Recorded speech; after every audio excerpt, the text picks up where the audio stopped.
नमस्कार दोस्तों, मेरा नाम है विजय कुमार गिरी और मैं आप लोगों का एक बार फिर से स्वागत करता हूं अपने यूट्यूब चैनल जिसका नाम है सुआ क्लासेस फॉर एग्रीकल्चर। दोस्तों, आज हम लोग पढ़ने वाले हैं फाउंडेशन बैच जो मैंने आप लोगों के लिए लॉन्च कर रखा है यूट्यूब पर। उसमें आज हम लोग एग्रोनॉमी का 23वां लेक्चर पढ़ेंगे और इस 23वें लेक्चर में हम एक फसल के बारे में पढ़ेंगे जिसका नाम है रेपसीड या मस्टर्ड। ठीक, रेपसीड और मस्टर्ड के बारे में यहाँ पर डिटेल में पढ़ेंगे। हिंदी में अगर हम बात करें तो उसको राई, सरसों या फिर लाहा इसको कहा जाता है। ये कई तरीके का होता है। इसका क्लासिफिकेशन भी बताएंगे कि पीली सरसों क्या होता है, काली सरसों क्या होता है, राई क्या होता है, सरसों क्या होता है, काली सरसों क्या होता है और राई में क्या डिफरेंस है। इन सभी चीज़ों के बारे में यहाँ पर मैं आप लोगों को डिटेल में पढ़ाऊँगा।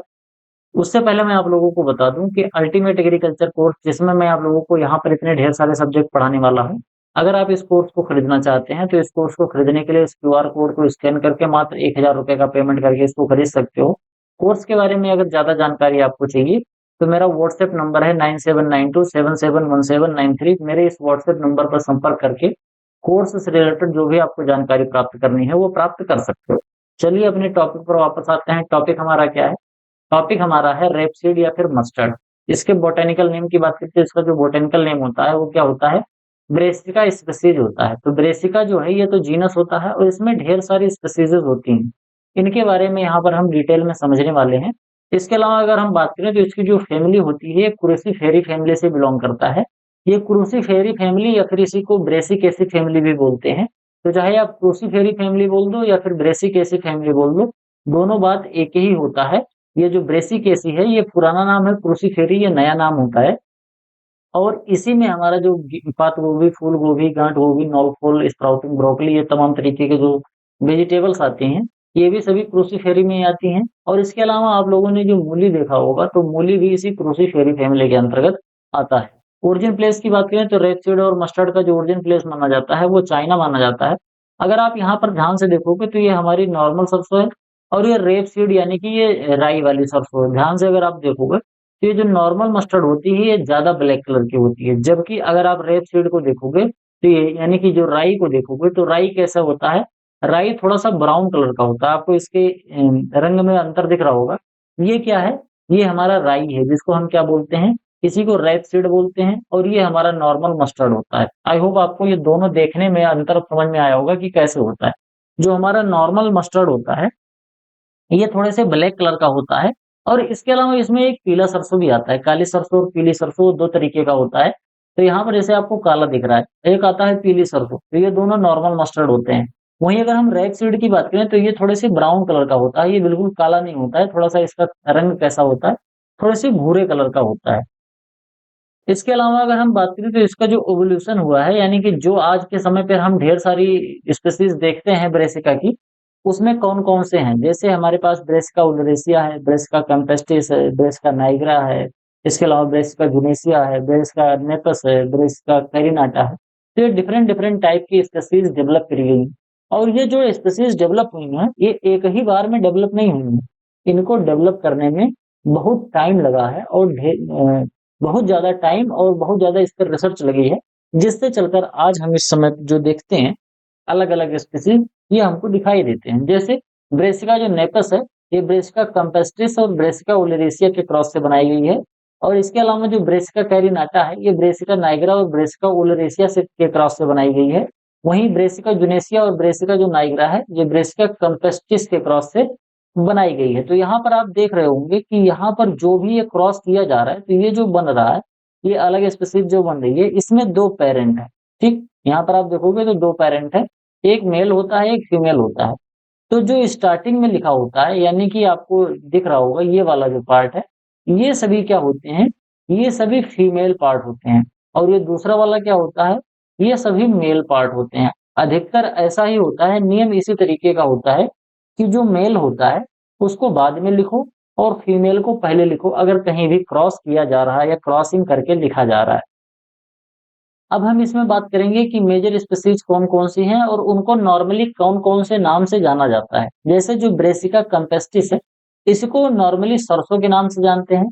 ब्रेसिका जो रेपस है, इसी को हम नेपस है, इसको हम रेपसीड मस्टर्ड के नाम से जानते हैं। रेपसीड जो हमारा है, रेपसीड अभी मैंने आपको दिखाया था ना, थोड़ा-सा ब्राउन कलर का था, उसको रेपसीड बोलते हैं। इसके अलावा हमारा ब्रेसिका जुनेसिया है, जो कि ब्राउन मस्टर्ड होता है। ये हमारा बिल्कुल मस्टर्ड की स्पीशीज होती है। इसको इंडियन मस्टर्ड कहा जाता है। ब्रेसिका नाइग्रा होता है, इसको ब्लैक मस्टर्ड कहा जाता है। कॉमनली इसको यूज किया जाता है कंडिमेंट्स के लिए, जैसे जो मछली बनाते हैं लोग, तो मछली बनाते समय उसमें राई का इस्तेमाल किया जाता है, तो ब्लैक सरसों के, तो उसमें इस तरीके का इस्तेमाल होता है, मतलब मसाले के तरीके से इसको इस्तेमाल किया जाता है। इसके अलावा जो ब्रेसिका कैरिनाटा होता है, ये इथोपियन मस्टर्ड होता है। ब्रेसिका जो रापा होता है, इसी को तोरिया कहा जाता है। ठीक, ये ज्यादातर this is mostly widely spread species in the world, पूरी दुनिया में ज्यादातर इसी तोरिया की खेती होती है, ब्रेसिका रापा की। लेकिन भारत में किसकी खेती होती है? भारत में ज्यादातर जो खेती होती है ब्रेसिका जुनेसिया की खेती करी जाती है। इसके अलावा ब्रेसिका कैम्पेस्टिस जो होती है, इन दोनों की खेती भारत में ज्यादा होती है।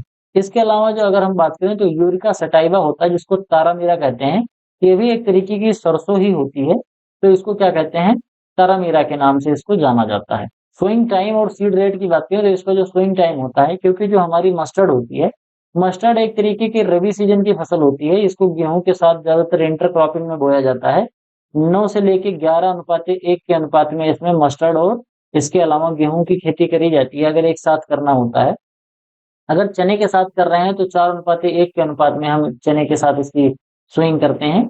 तो अगर हम इसको ध्यान से देखें तो हमको दिखेगा कि ये जो रबी सीजन की फसल होती है, और रबी सीजन में इसकी जो बुआई करते हैं वो गेहूं से थोड़ा सा पहले करते हैं।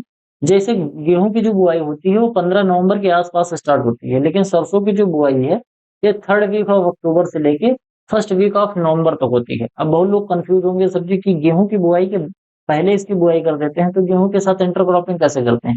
तो जब गेहूं के साथ इसकी इंटरक्रॉपिंग करनी होती है तो सरसों को थोड़ा सा लेट कर देते हैं और गेहूं को थोड़ा सा पहले कर देते हैं। तब एक ऐसा टाइम आता है जहां पर दोनों की बुआई हो सकती है, उस कंडीशन में दोनों की बुआई आराम से करते हैं। सीड रेट की बात करें तो अगर हमको केवल और केवल मेन क्रॉप ग्रो करनी है, केवल हमको सरसों ही ग्रो करनी है, इसके अलावा कोई चीज नहीं ग्रो करनी है, खेत में केवल मोनोकल्चर करना है, मोनो कल्टीवेशन करना है, तो उसमें 4 से 6 किलोग्राम पर हेक्टेयर की दर से हमको सीड रेट की जरूरत पड़ती है। लेकिन अगर वही मिक्स क्रॉपिंग में हम ग्रो कर रहे हैं, जैसे गेहूं के साथ ग्रो कर रहे हैं, या फिर कई बार मटर के साथ ग्रो किया जाता है, कई बार इसको चने के साथ ग्रो किया जाता है, तो उस कंडीशन में जो हमारा सीड रेट है वो घट जाता है। और वो घटता परसेंटेज के हिसाब से नॉर्मली इसका 2 से 3 किलोग्राम हम रखते हैं इंटरक्रॉपिंग में, यानी कि 50% एरिया सरसों का होगा और 50% एरिया जो दूसरी क्रॉप हम ग्रो कर रहे हैं वो कवर कर लेगी। इसके अलावा अगर हम बात करें इसकी इरिगेशन और स्पेसिंग की, तो जब हम इसकी स्पेसिंग की बात करते हैं तो जो मस्टर्ड या राई जिसको हम कहते हैं, मस्टर्ड और राई जो हमारा होता है, इसमें 45 centimetre row to row distance होता है और 15 सेंटीमीटर एक पौधे से दूसरे पौधे की दूरी होती है। इसके अलावा तोरिया या रेपसीड जो होता है, ये हमारा 30 सेंटीमीटर लाइन से लाइन की दूरी होती है और 10 सेंटीमीटर हमारा पौधे से पौधे की दूरी रखी जाती है। इरिगेशन की बात करें तो इसमें जनरली 2 इरिगेशन की जरूरत पड़ती है, जिसमें टोटल 200 से लेके 300 सेंटीमीटर, यानी कि 200 से लेके 300 सेंटीमीटर नहीं, 300 मिलीमीटर, 20 से लेके 30 सेंटीमीटर या 200 से लेके 300 मिलीमीटर इसमें पानी की जरूरत पड़ती है। 2 बार हम सिंचाई करेंगे इसमें, एक तो 30-35 दिन के बाद सिंचाई करते हैं, और दूसरा जैसे उसमें मैच्योरिटी का जब टाइम आने लगता है, जब ग्रेन फिलिंग वाला पॉट डेवलपमेंट कायदे से होने लगता है, सिल्कुआ डेवलपमेंट, उस टाइम पर इसमें करते हैं। अभी मैंने आपको एक शब्द बोला सिल्कुआ, तो जब सिल्कुआ को आप देखोगे तो यहाँ पर आपको ये दिख रहा होगा, इस तरीके का जो फल का प्रकार होता है उसी को हम सिल्कुआ बोलते हैं। सिल्कुआ जो होता है एक तरीके का फल का प्रकार होता है। यहाँ पर आप देखोगे तो ये हमारा सरसों है, सरसों का एक बाहर वाली लेयर ये वाली है और दूसरा कवर ये वाला है। इसके बीच में यहाँ पर आपको ये दिख रहा है जो पतला सा, ये हल्का सा सेमी ट्रांसपेरेंट सफेद सा होता है, और इसी में ढेर सारी सरसों लगी होती है। सरसों, एक सरसों यहाँ पर, एक सरसों इधर, एक सरसों इधर, एक सरसों इधर, इस तरीके से लगी होती है। और ये बीच में जो हल्की सी सफेद सी एक सेमी ट्रांसपेरेंट टाइप की एक मेम्ब्रेन होती है, जिसको हम क्या बोलते हैं? इसी को रिपेल्ड बोलते हैं। तो अगर किसी भी फ्रूट में इस तरीके की मॉर्फोलॉजी पाई जाती है तो उसको हम क्या बोलते हैं? तब हम उसको सिल्कुआ कहते हैं। यहाँ तक बात समझ में आया? तो सरसों के अंदर जो पाया जाता है वो इसी तरीके का फ्रूट पाया जाता है, इसीलिए इसको क्या बोलते हैं? सिल्कुआ बोलते हैं। बहुत बार एग्जाम में पूछा गया है कि सिल्कुआ किसके अंदर पाया जाता है, तो सरसों का जो फ्रूट का टाइप होता है इसको सिल्कुआ कहते हैं। इरिगेशन इसमें 2 बार करते हैं, एक तो ये 30 दिन के आसपास वाला जो मैंने अभी आपको बताया, जिसको रोसेटिंग स्टेज बोलते हैं। इसके अलावा जो रोसेट स्टेज के बाद फिर सिल्कुआ फॉर्मेशन, जब इस तरीके का ये सिल्कुआ बनने लगता है तब उस समय पर करते हैं। जैसे पॉड फॉर्मेशन होता है ना, पॉड फॉर्मेशन तो फल ही कह सकते हैं, लेकिन वो दलहनी फसलों में पॉड फॉर्मेशन होता है। इसका एग्जैक्ट अगर हम देखेंगे टर्मिनोलॉजी तो इसमें हम यूज करेंगे सिल्कुआ फॉर्मेशन, यानी कि जब इसमें ये दाने सरसों के जो दाने, सरसों के जो बीज हैं, जब ये भरने लगते हैं, उस टाइम पर इस पे सिंचाई करते हैं। इसके अलावा इसकी इम्पोर्टेंट वेराइटीज के बारे में बात करें तो तोरिया है, जिसको टाइप 9 वेराइटी है। इसके अलावा टाइप 36 है, संगम है और M27 है। ये सभी जो वेराइटी है, ये सभी तोरिया की वेराइटी होती है। ब्राउन सरसों के बारे में बात करें तो BS70 है, पूसा कल्याणी है। इसके अलावा सुफला है, BSH1 है। ये भी एक तरीके की मस्टर्ड की वेराइटी होती है, काफी इंपॉर्टेंट वेराइटी है। येलो सरसों की मैं बात करें तो बिनॉई है, टाइप 72 है। मस्टर्ड जिसको राई या लाहा कहा जाता है, ये हमारा क्रांति है। वरुणा है, कृष्णा, पूसा गोल्ड, वरदान, रोहिणी, इस तरीके की वेराइटी आती है। बाकी और भी वेराइटी ऐसी हैं जो कि प्राइवेट सेक्टर द्वारा निकाली गई हैं। तारामीरा की एक बहुत अच्छी वेराइटी है जिसको T27 बोलते हैं। तो इन सभी चीजों को आपको डिटेल में याद कर लेना है। आगे हम बात करेंगे इसकी कुछ स्पेशलाइज्ड वेराइटी होती है, जैसे एक मस्टर्ड हाइब्रिड होता है, इसमें पूसा जय किसान होता है। ये एक ऐसी हाइब्रिड वेराइटी होती है जिसको बायो 902 के नाम से जाना जाता है और ये बहुत ही फेमस हाइब्रिड वैरायटी होती है। अन्न की अपेक्षा इसका प्रोडक्शन भी ज्यादा होता है, उसके अंदर तेल भी ज्यादा पाया जाता है। इसके अलावा एक बहुत स्पेशल टाइप की वैरायटी आती है जिसको 00 या फिर कोनोला टाइप वैरायटी बोलते हैं। तो ये 00 या कोनोला टाइप क्या होता है, इसको बताऊं मैं आपको। तो कोनोला जो होता है, ये एक तरीके की ऐसी वैरायटी होती है जो कि कनाडा में डेवलप करी गई है और इसके अंदर दो बहुत ही हार्मफुल चीजें जो सरसों के अंदर पाई जाती हैं वो कम होती हैं। दोनों वो चीजें कौन कौन सी हैं? एक तो इसके अंदर पाया जाता है इरुसिक एसिड होता है। एक तो इरुसिक एसिड इसके अंदर ज्यादा होता है। इसके अलावा इसमें एक ग्लूकोसिनोलेट टाइप का एक कंपाउंड पाया जाता है। तो ये दोनों चीजें होती हैं। अगर ये दोनों चीजें ज्यादा पाई जाती हैं सरसों के अंदर, तो ये जो सरसों का तेल होता है वो ज्यादा अच्छा नहीं माना जाता है। तो कनाडा में रिसर्च किया गया और ब्रीडिंग की मदद से वहां पर एक अलग तरीके की वेराइटीज डेवलप करी गई, जिसको गोभी सरसों भी कहते हैं, कोनोला कहते हैं, या 00 टाइप की सरसों कहते हैं, 00 सरसों बोलते हैं।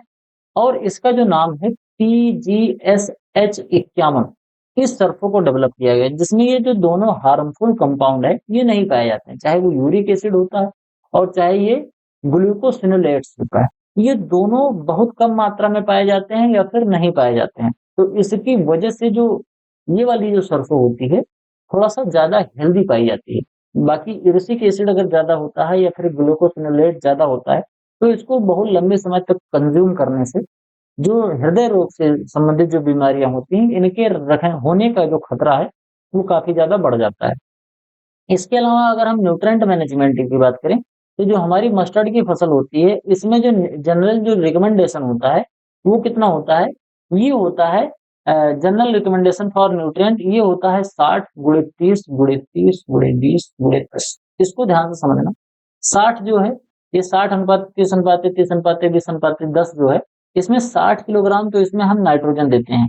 अब इसमें ध्यान से समझने वाली बात ये है कि यहाँ पर जितना और चीज लिखा गया है, ये सभी का सभी हम बेसल डोज के रूप में देते हैं। लेकिन जो नाइट्रोजन होता है इसको हम स्प्लिटेड डोज में, बेसल डोज में, और इसके अलावा इसको हम देते हैं टॉप ड्रेसिंग के फॉर्म में। तो इसको कम से कम हम 2 बार अप्लाई करते हैं अपने खेत में, 30-30 किलोग्राम 2 बार। और अगर इसको हम 3 बार देना चाहें तो 20-20 किलोग्राम इसको 3 बार देंगे, एक बार बेसल डोज के रूप में और 2 बार स्टैंडिंग क्रॉप में देते हैं। फॉस्फोरस जो होता है वो 30 किलोग्राम देना चाहिए, पोटेशियम भी 30 किलोग्राम देना चाहिए। इसके अलावा सल्फर और जिंक, ये दोनों चीजें काफी ज्यादा इंपॉर्टेंट होती हैं। ये माइक्रो न्यूट्रिएंट इस वजह से ज्यादा इंपॉर्टेंट होते हैं क्योंकि जब हम इनको बढ़ाते हैं तो इससे तेल की जो गुणवत्ता है वो बढ़ती है। आप लोगों ने सुना होगा, कई बार मैंने आप लोगों को बताया भी है कि कोई भी अगर तेल वाली फसल है, कोई भी अगर तिलहनी फसल है, तो उसके अंदर जब हम सल्फर कंपाउंड को बढ़ाएंगे, तो सल्फर के बढ़ने की वजह से क्या होता है? सल्फर के बढ़ने की वजह से सरसों के अंदर या हमारी जो तिलहनी फसलें हैं उनके अंदर तेल की मात्रा बढ़ती है। तो सल्फर काफी ज्यादा इंपॉर्टेंट होता है और इसी वजह से इसमें एसएसपी फॉस्फोरस के रूप में और सिंगल सुपर फॉस्फेट और इसमें फॉस्फोरस और सुपर दोनों मिल जाता है, तो इस वजह से इसको देते हैं। समझ गए यहाँ तक बात? यील्ड के बारे में बात करें तो इस समय 20 से 25 क्विंटल पर हेक्टेयर आपको यील्ड देखने को मिलती है रेपसीड और मस्टर्ड की, अगर नॉर्मली हम इसको कल्टीवेट करते हैं।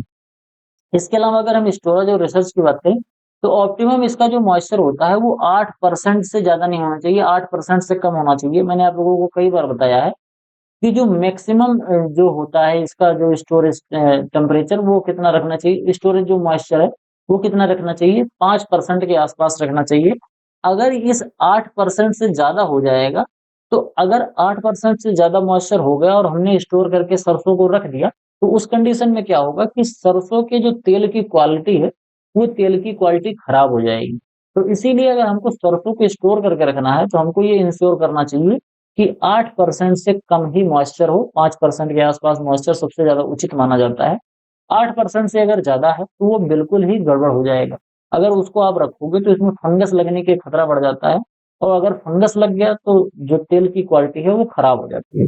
इसके अलावा ऑल इंडिया कोऑर्डिनेटेड रिसर्च जो प्रोजेक्ट है ऑयल सीड में, वो स्टार्ट किया गया था 1967 में। ये चीज़ को आप इसको याद कर लेना। बाकी जो एनआरसी है मस्टर्ड और रेपसीड का, वो कहाँ पर है? वो आपका है भरतपुर राजस्थान में है। कई बार इससे मस्टर्ड से रिलेटेड इस तरीके का क्वेश्चन पूछा जाता है, तो इस चीज़ को भी आपको अच्छे तरीके से याद कर लेना है। तो आज की वीडियो में केवल इतनी ही। वीडियो काफ़ी छोटी थी, बहुत बड़ी मैंने नहीं बनाई।